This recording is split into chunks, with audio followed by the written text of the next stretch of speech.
Cardi B's comments about Russia-Ukraine were picked up in the news and the blowback was swift. So who gets to speak about these serious issues? And how does celebrity culture frame discussions online? I'm Dometi Pongo and this is MTV News. Need to know. Cardi B weighed in on foreign politics, resulting in a distracting sideshow that involves not just fans and detractors, but legitimate news sources during a time of actual crisis. A fan on Twitter asked Cardi what she thought of the Russia-Ukraine conflict, to which she responded, "Wish these world leaders stop tripping about power and really think about who's really getting affected.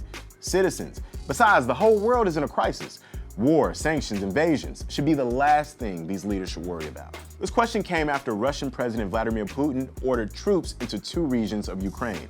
Those 2 regions are pro-Russia. A lot of countries see this as a step toward Russia launching a military attack on Ukraine.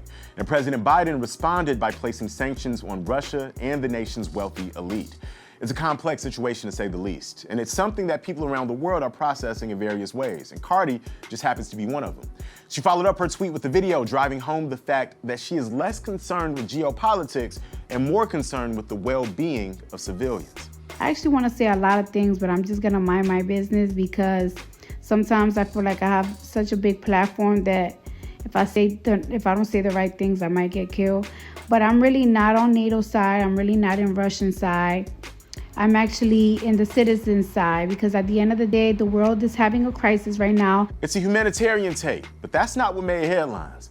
The Hill picked this story up and published the headline, "Cardi B says she's not really on NATO or Russia's side amid Ukraine crisis." The headline spurred online blowback, mostly implying that Cardi B's views are irrelevant to the issue or that she was refusing to take sides as an affront to American interests. But what she said actually has merit, especially considering how war and sanctions affect people's daily lives. A study by the Governance and Social Development Resource Center found that sanctions have a damaging effect on income inequality and impact ordinary people more than the sanctioned country's leaders.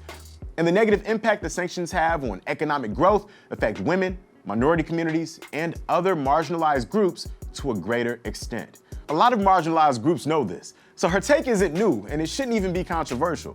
The fact is, there are a large number of people who want leaders to focus on domestic issues instead of getting involved in wars. Even looking back to the Vietnam War, when Muhammad Ali was drafted and refused to serve.